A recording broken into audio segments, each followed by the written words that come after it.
Good morning, good afternoon, good evening, wherever you are in the world. Thank you for joining me for this week's edition of the SMIE Consulting Midweek Roundup.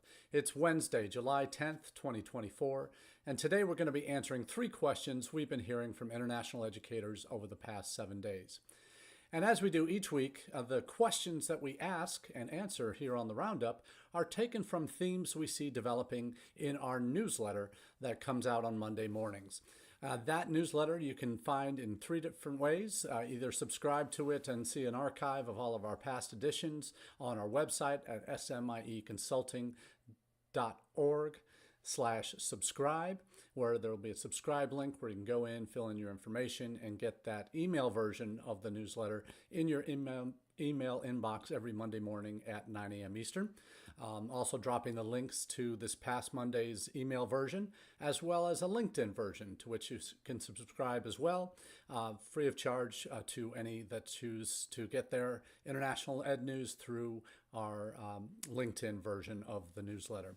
So between the two, we're very proud to say that we were closing in on 2,000 subscribers to those newsletter versions, and very excited to be playing an important role in the international edification of so many of my colleagues in the field.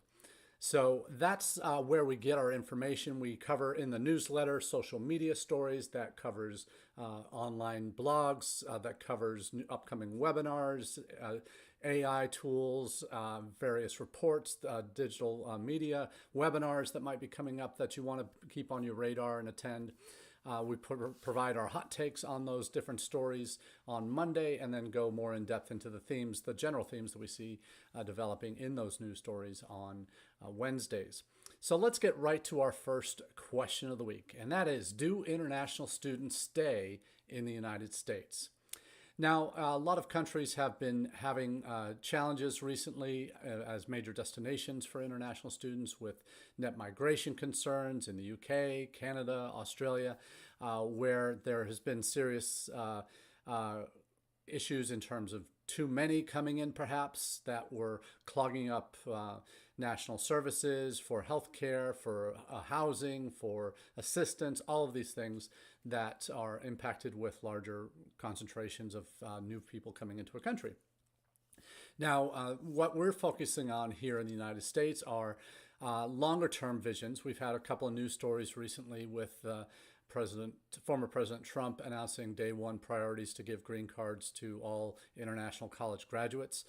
That, whether that happens or not, is maybe a pipe dream, but if and when it does happen, it certainly raises the game in terms of the destination, the U.S. being a destination that really provides opportunities to stay if you want to work long term and eventually become residents of the country, and even become residents immediately after graduation. That's something that if it ever happens would clearly blow all other competition out of the water in terms of capacity, in terms of opportunity. The U.S. would suddenly be an unstoppable force in international education.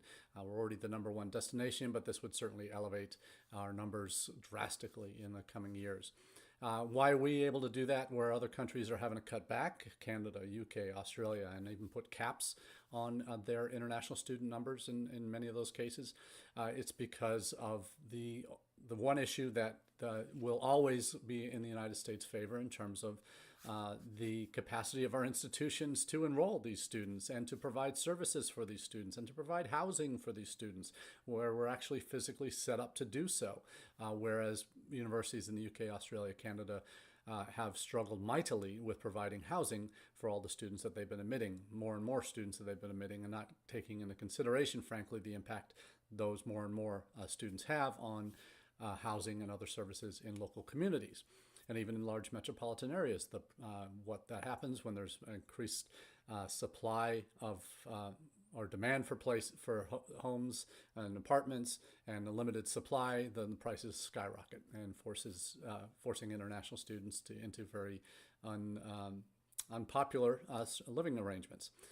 So that's a real big challenge, and the U.S. will always have the capacity to grow more and more, where we're at 5 or 6% of our total higher ed population being international, whereas Australia, UK, Canada are 20, 25, 30, 35% or more, many institutions. So the question is, do international students stay? And looking at a longitudinal study over a period of 10, 15 years on whether students are actually staying in the United States after they graduate. The data from a recent survey that was provided by the Economic Innovation Group in a recently released report, that 41% of international graduates of bachelor's, master's, and doctoral programs in the U.S. remain in the country long term. Retention rate is lowest for bachelor's degree recipients. We're at about 17%, whereas 41%, more than 4 out of every 5 do move away.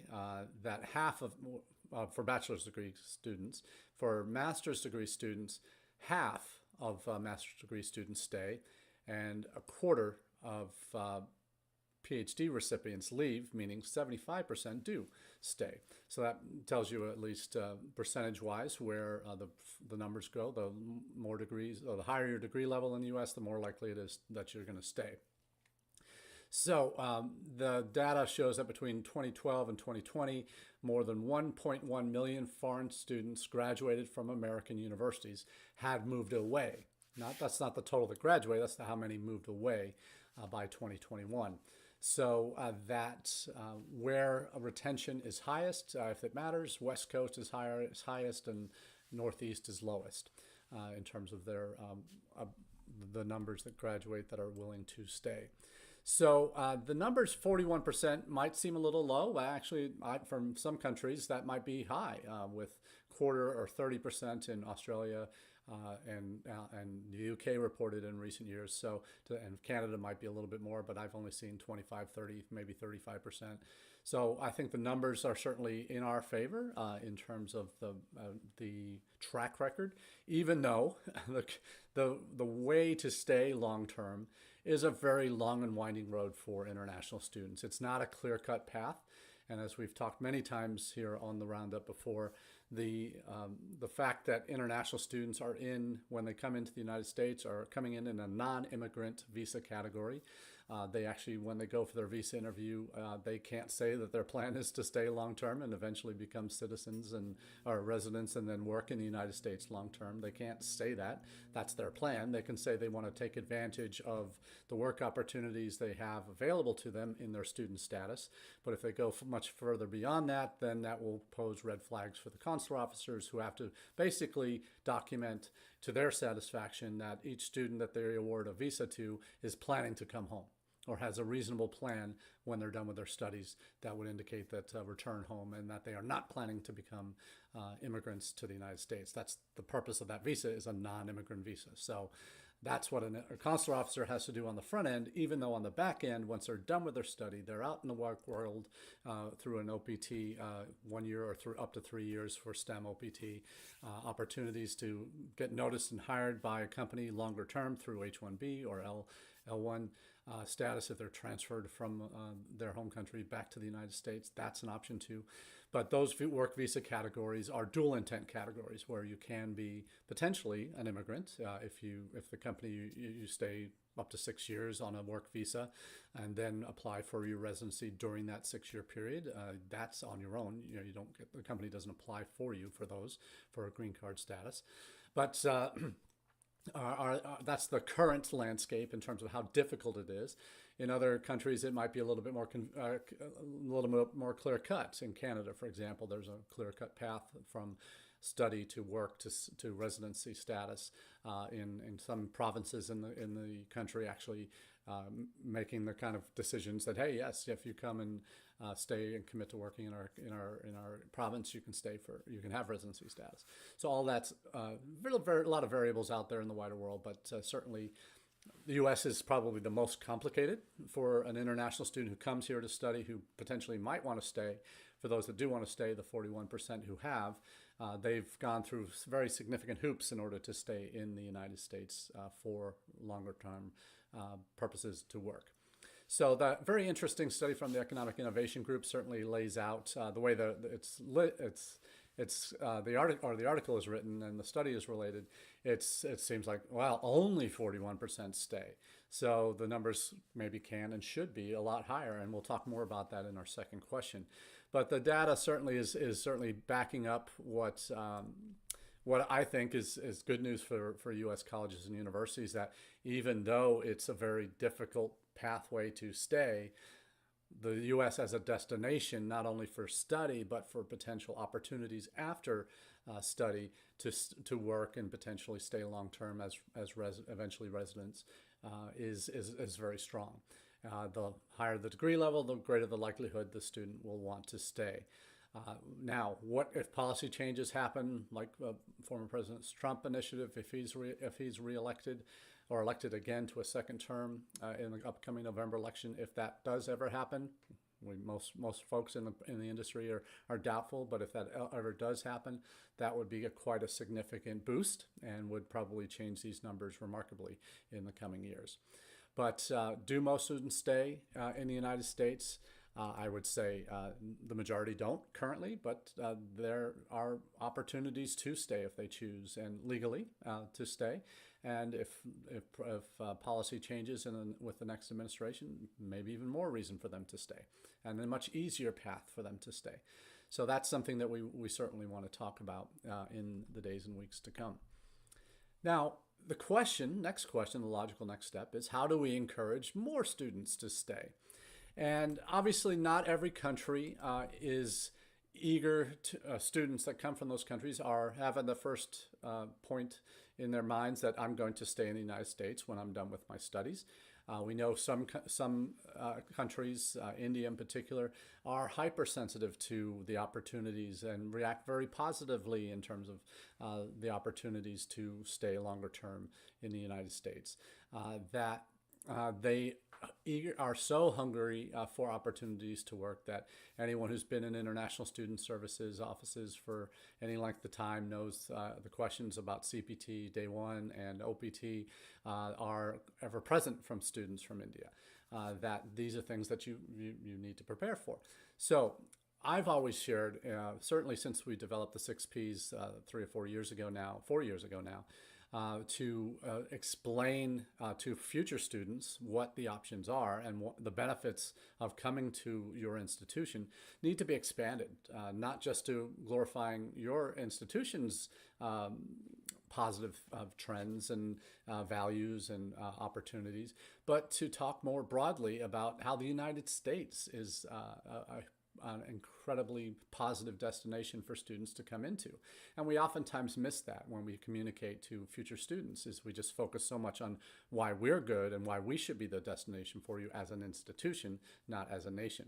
Because we forget, and most of us that have our heads down recruiting students every year, we don't look at the bigger picture oftentimes, step back and say, okay, the students we're recruiting, are they looking just at the United States as a destination and just maybe 4 or 5 institutions in our country? Or are they also applying to schools in the UK, Australia, New Zealand, Canada, maybe Germany or India or France as well, or China even as a destination? Do they have other options? And the answer is yes, increasingly so. That's perhaps the majority of students you're interacting with that are future students that you're hoping to have apply and then enroll are also applying to institutions in other countries, not just in the United States. So it just makes sense that if you're talking about with a student about the benefits of your institution compared to schools in Canada, Australia, UK, wherever else, you also need to be taking into consideration what the larger landscape is in those countries, of what the benefits and potential restrictions are, and to be able to articulate that in communication messaging, in individual conversations that you might be having with future students. I don't have those individual conversations with future students unless I'm meeting them at a college fair. I can talk in broad terms about the benefits of the United States, about the diversity of choices that they have, the diversity of students attending our institutions, the diversity of opportunities they will have, the geographical diversity, all of those positives that paint the United States as a better option perhaps than what they might also be considering. To talk about the opportunities post-graduation for work, or even pre-graduation for internships, for other opportunities before they finish their studies that can help enhance their opportunities for jobs and employment. So that's something that we don't often do enough of in the United States in terms of our communication flow, in terms of our messaging, in terms of our values out, in terms of not just talking about our institutional values, but our values as a nation that are important when you consider the other alternatives that they might also be applying to in terms of the difficulties of getting a visa, or if you're from certain parts of the world, or the challenges in terms of staying longer term, and what those options look like. So to be able to articulate CPT, curricular practical training, and OPT options as a value for students coming to the United States is a priority. But also think about that and tie that directly to data that you can share with on your students. Hopefully you can gather that at some point on what your, how many students are taking OPT or CPT opportunities each year, what businesses are they working for. Also that OPT data, mining that data to find out where your graduates are going, what jobs are they taking, where are they where they're living. If you have salary data, great. Percentage data of recent graduates that choose to go apply for OPT, how many get employment. All of these are things you need to be thinking about data collection wise that you can be then sharing with future students. And the work piece is an important part of that. Outcomes we've seen in survey after survey tend to matter more to this group of students applying now for institutional places more than ever before. So having something that you can answer that question for them as part of your communication, as part of the data that you can share, all of that matters. There's a couple of articles here that we'll be sharing links to, one of which is we've always talked about India, how valuable employment opportunities are to them. There's a recent news story from the Economic Times of India that the Consulate General of India in New York has launched a dedicated platform for Indian students to find internship opportunities at companies in the United States. Absolutely amazing that this is happening. It hasn't gotten enough play here in the United States yet, I don't think. That's why we put this out. I have the newsletter to get this information out to you. But this is a significant signpost, obviously, that if you don't think me saying that Indian students care most about opportunities to work, this should tell you that. When it's the Consulate General of India in the United States in New York, and specifically talking about as part of the initiative to support Indian students in its jurisdiction, India in New York has developed a platform for Indian students to find internship opportunities at companies in the United States. So several Indian and American companies and organizations have agreed to consider deserving Indian students for internship opportunities, it added. This is quite amazing. So to just highlights what we've been talking about for months about how important employment opportunities are for students coming from India. So if the Consulate General of India in New York is highlighting this and actually has developed a database that Indian students in the US can search for opportunities for internships and potential employment, why wouldn't you want to also highlight that? So this is very key. And another article also in the Economic Times from one of the folks at Apply Board talks about highlighting the differences between CPT and OPT for international students. Again, for the Indian market, the U.S. is already the top destination for Indian students. That's not in doubt. Those numbers have always been high and will continue, and as long as we just can't meet the visa demand right now, because there's so many more Indian students applying to the U.S. than have ever applied before, that our consular officers in India can't keep up. So there's still significant delays there. But this article about the understanding the differences between CPT and OPT, it's obviously for an Indian audience in the Economic Times there. But this is also reflecting what I've been saying about how we need to be articulating this too. That folks in country are doing that. It's also important for us to be doing that when we're messaging out to future students. Now, why does this matter? In India, we know that the amount of Indians studying in the United States is very high. It's the single largest group. We also know that after Mexicans, in terms of each year, the number of new citizens in the United States, Mexicans have been the number one for many years, but Indians are the next largest group. They're the ones after Mexico, the ones most likely to become eventually citizens in the United States. But before that, we have the work visa category. For OPT, we know that Indian students are about 75 to 80% of those on OPT in the United States are from India. We know that H-1Bs Indians are disproportionately represented. Well over 65% of H-1B recipients each year are from India, largely in the tech fields, but not exclusively. But that's data that matters.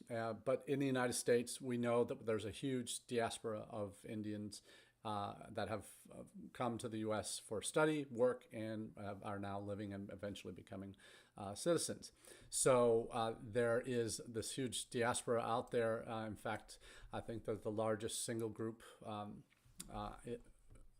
outside their home country. We know that in 2022, there were 1.4 million Indian students studying abroad.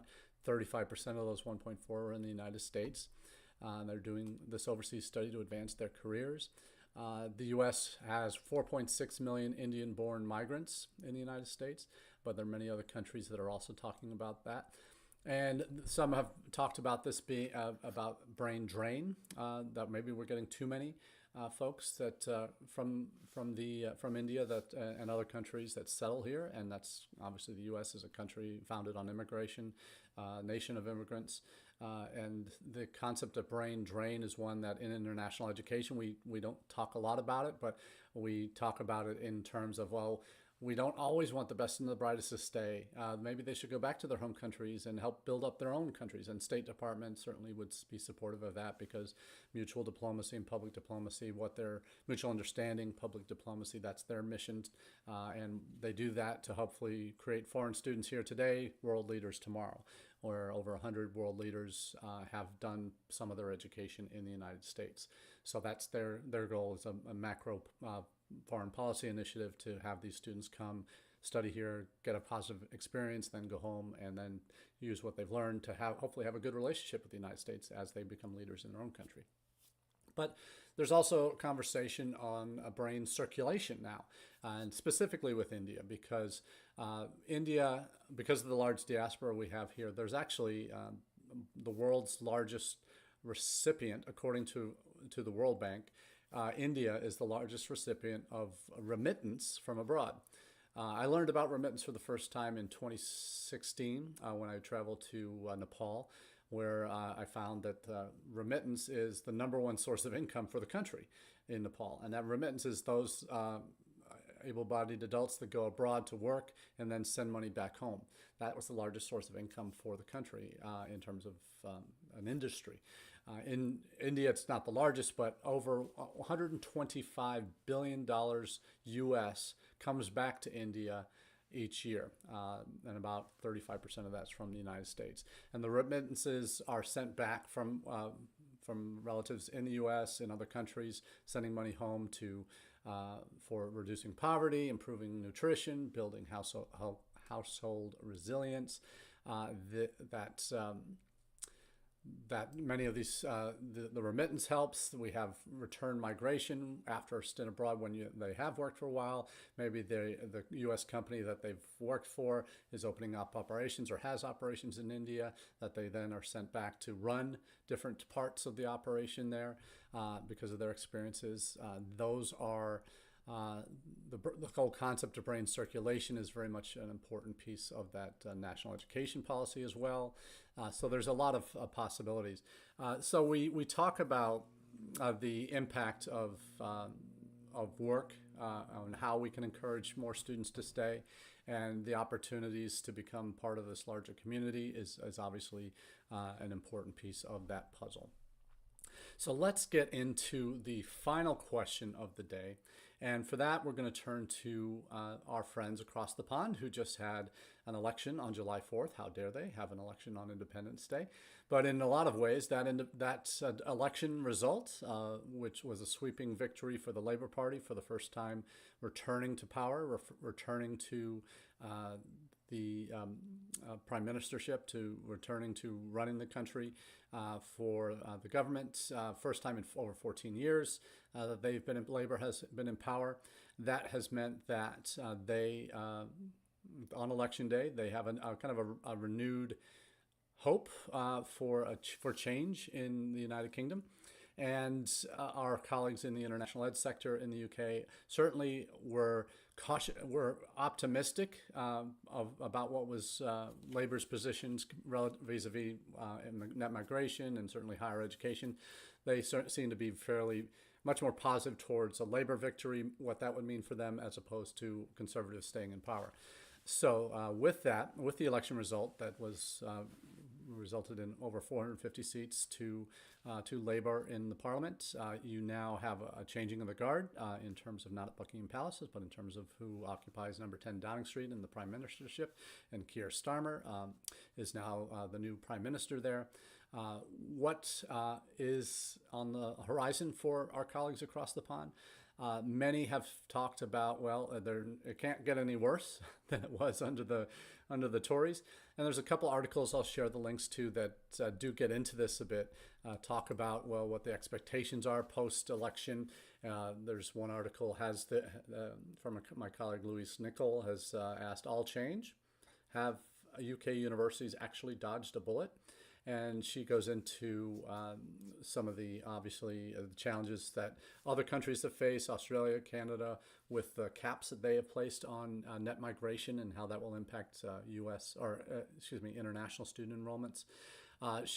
Louise also at the head of her article talks about numbers of student visas issued for January is down, or for this next fall section is down 27%. Because of the dependent visa ban that was introduced in January that impacted India, Nigeria, and Pakistan, some of the largest senders to the UK. But data from Enrolli, which is sort of the company that helps universities kind of get students to that last section through the visa section and an enrollment section, that through deposits that they help facilitate, that they showed a 46% decrease in international student deposits for this coming fall term. So that's never good. 46% is a huge number, huge drop. But the saving grace was, well, the graduate route was preserved, their post-study work opportunity, that immigration figures were actually already down before the imposition of these dependent bans and other things. So there may be hope there. But the question is, in light of Australia and Canada's restrictions, so does the U.S. have they dodged a bullet in the U.K.? So there are two. Louise proposes that there might be two scenarios. One is that the U.K. rebounds strongly following policies that adversely impacted existing and current international students, because in other countries, Australia, Canada were highlighted, that there will be some cost cutting and redundancies in the short term. It could have been far worse. But the second more likely scenario in her indication is that the damage has already been done, that the ban on dependence from January and bad headlines in both the UK and overseas press regarding the graduate route review that's perception bias, right? You hear these stories and that turns you off to potentially even applying. Even though the election results seem to be a more positive one, Louise's opinion is the damage is already done. The other potential obstacle to rebounding in the UK is that the policy announcements are that they're really not what she calls incomprehensible to most prospective students who are not already up to speed with what the politics of the UK is. A lack of understanding of the policy changes and general confusion sows doubt. And where there is doubt, there is no doubt. And then no doubt that, well, maybe the UK is not the right place for me. So that's the real challenge that the UK faces, that it's going to be a long road back to recover from the damage done in the previous administration. But the cautious optimism is certainly something that the UK higher ed, international ed sector certainly will see. The challenges in the short term, in the next couple of years, the talk of the financial difficulties that so many institutions are going to be in as a result of the declining international student numbers that they're going to see with regard to the dependent student ban that's dropped, master's degree numbers that you've seen, the net migration cuts, increasing the minimum salaries for starting graduates, and again, those outcome pieces that will rule out many international students that will be graduating soon, rule them out of postgraduate from the graduate route. So there's a lot to be cautious about, but optimism in the higher ed sector in the UK is it can't get any worse, but maybe it will get worse before it gets better in terms of the cuts that are coming to budgets on campuses, the redundancies, the layoffs that are going to happen at UK institutions. So there is still miles to go before the UK can confidently say that they've come out of things, come out the other side smiling and at least standing. So we'll see what happens in the UK. We're going to keep our eyes posted on these kind of issues, but that's all we have for you today on the Roundup. We thank you for being a part of the conversation, and we look forward to sharing with you again in the coming weeks and months our take on some of these ever-changing and shifting landscapes internationally on international education topics. So until next time, we wish you the very best and have a good rest of your day.